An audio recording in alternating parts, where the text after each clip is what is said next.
Pemerintah Indonesia tengah fokus mengembangkan Wanam di Merauke, Papua Selatan sebagai kawasan lumbung pangan.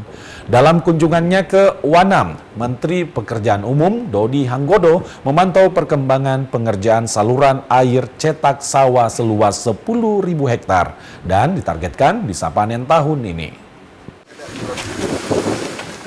Tidak hanya memantau pengerjaan pembangunan, Menteri PU juga meninjau pengerjaan jalan hingga progres cetak sawah. Menteri PU Dodi Hanggodo bilang menargetkan lahan cetak sawah seluas 10.000 hektar bisa dipanen tahun 2026.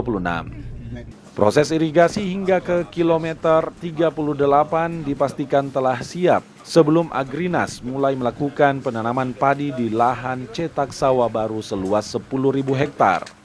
Serta memastikan kebutuhan air tawar untuk tanaman padi sudah tersedia.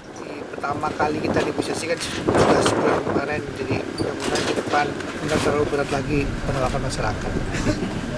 Nah itu kita sekarang memang lagi ngejar progresnya adalah pada saat ini kan kita ngejar bagaimana supaya banjir ini segera bisa dikendalikan dan saluran jaringan primer seperti tersier bisa segera dibangun sampai dengan KM 29 38 progres. Terkait penolakan dan pemalangan warga di Nakias, Dodi Hanggodo bilang masih ada kendala dan penyelesaian yang cukup alot dengan masyarakat setempat. Sarip Jimar, Kompas TV Merauke, Papua Selatan.